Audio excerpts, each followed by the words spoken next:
décidé à l'âge de 15 ans de devenir physiothérapeute. On a appris à ce moment-là que ma mère souffrait d'une tumeur au cerveau. Donc, elle est obligée de venir à Québec à l'hôpital de l'Enfant Jésus pour avoir une chirurgie au cerveau. Et en sortant de la salle d'opération, le neurochirurgien a dit à moi et mon père « J'ai atteint l'ère du langage, donc ta mère ne parlera plus jamais ». On peut dire qu'à ce moment-là, j'ai un peu perdu ma mère. Elle est sortie de la salle d'opération. On s'est rendu compte qu'elle était hémiplégique, donc tout son côté gauche ne fonctionnait plus.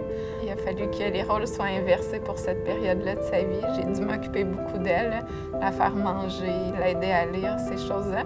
Puis la physiothérapie, peu à peu, au fil des traitements, ça m'a redonné progressivement ma mère.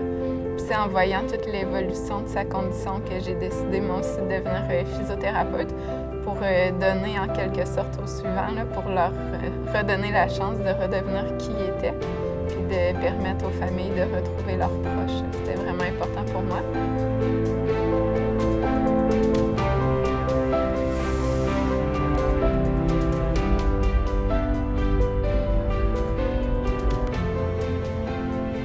La physiothérapie, pour moi, représente une façon de m'épanouir, de me rendre utile à la société. C'est quelque chose qui me permet d'aider les autres, alors que souvent, je me trouve dans le rôle de l'aider. Alors, c'est une façon pour moi de donner à quelqu'un. C'est vraiment quelque chose qui est gratifiant. Du fait que mes seuls patients sont des athlètes de haut niveau, ça fait que je travaille avec des gens ordinaires qui ont des capacités physiques puis des capacités mentales et des objectifs qui sont extraordinaires.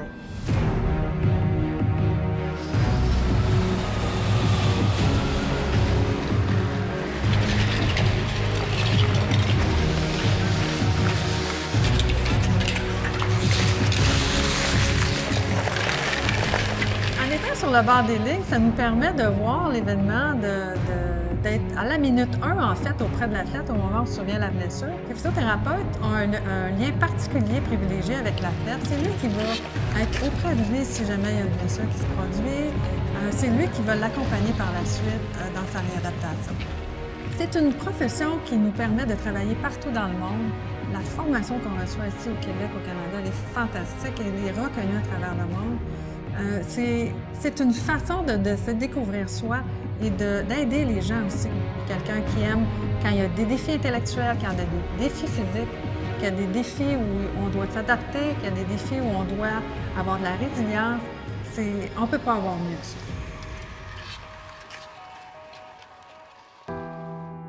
Petite phrase qui me donne des ailes, finalement, qui m'a donné des ailes et qui m'en donne encore. Ce que ma mère m'a souvent répété, dans la vie, Jean-François, il n'y a pas de problème, il n'y a que des solutions.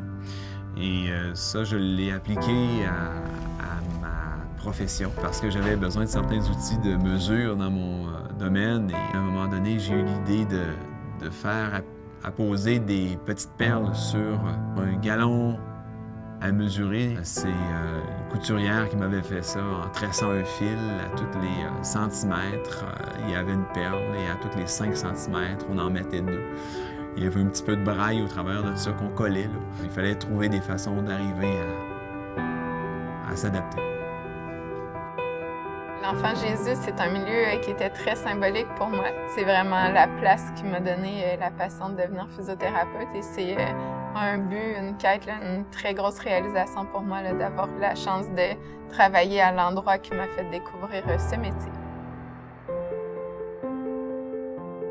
Ce qui est vraiment stimulant, en fait, de travailler comme physiothérapeute du sport dans un milieu comme l'Institut, c'est de travailler avec plein de professionnels différents.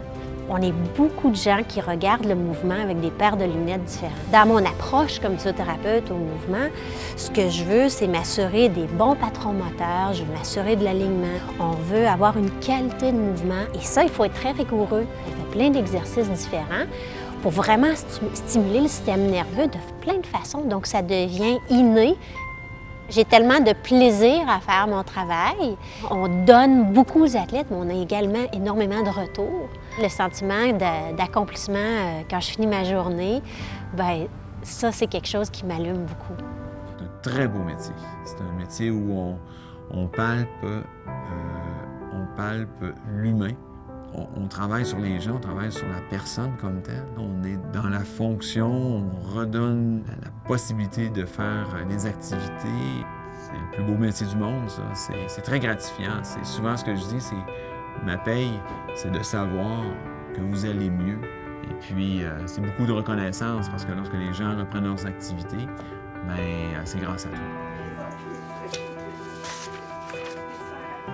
Je retrouve beaucoup plus de passion dans les soins aigus parce que les progrès sont très, très, très rapides. Donc, en quelques jours, on peut voir des progrès phénoménaux. Quelqu'un qui ne se tient pas assis, puis la semaine d'après, on est capable de lui faire monter les escaliers. Là. Ils sont très reconnaissants de tout ce qu'on peut leur redonner.